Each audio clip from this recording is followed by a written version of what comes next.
Билим берүү жөнүндөгү мыйзамга ылайык балдар 6 жана 7 жаштан мектепке кирет. Ал эми ошол 1-класска окууга келген балдардын билим деңгээлдери да ар кыл. Алардын бири бакчадан, бири нолевой класстан, бири атайын репетитор жалдап мектепке даярдалгандан кийин келсе, бири таптакыр тамга тааныбай келет. Демек, даярдыгы ар кандай деңгээлдеги балдарды окутуу мугалим үчүн бир топ кыйынчылыктарды жаратат. Себеби мугалим ошо А тамгасынан баштайм деп өтө көп кыйынчылыктарга дуушар болот да. Себеби бир баласы А тамгасын билет, бирөөсү А тамгасын билбейт, бирөөсү уже санаганды билет.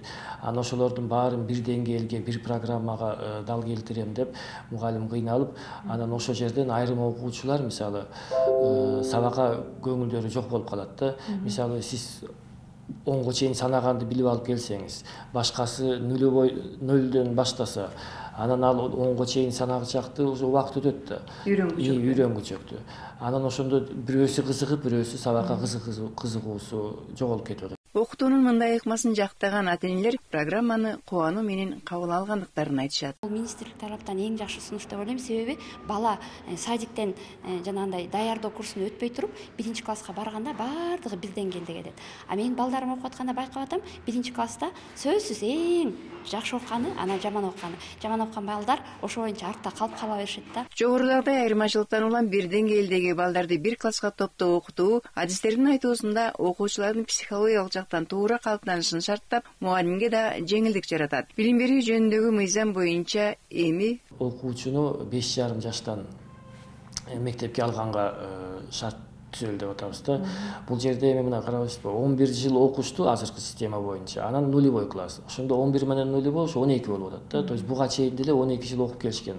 Бирок документалына эч жерде ал аягында ошо күбөлүк алганда жазылган эмес да. Анан биздин айрым мектептин бүтүрүүчүлөрү ошо жогорку окуу жайга тапшыраарда, чет жакка тапшыраарда а жерде 12 жылдык талап кылынат экен да. 1-класска келген балдар демек жалаң оюн түрүндө болот сабак. Демек баардык балдар бирдей болот. Сүйлөө речини өнүктүрөт 1-классында жалаң. Анан кийин анан жанагындай жалпы талапка өтө баштайт, тамга жазуу үйрөнүү. Чет өлкөгө окууга тапшыргандар мындай талапты аткаруу үчүн кошумча дагы 1 жыл кайра даярдоо курстарынан окушуп, ата-энелери кошумча чыгымдарга учуроодо. Бул тоскоолдуктарды жоюу максатында учурда Билим берүү жана Илим министрлигинде бир катар программалар иштелүүдө. Ал эми азыр эле кире койбойт, себеби мамлекеттик билим берүү стандарты жазылып атат. Анын негизинде предметтик стандарттар жазылып атат. То есть ошо ар бир класста эмнени окушат, ошолордун баары аныкталып атат. Анан программалар жазылат, анын негизинде окуу китептери жазылат, мугалимдер даярдалат.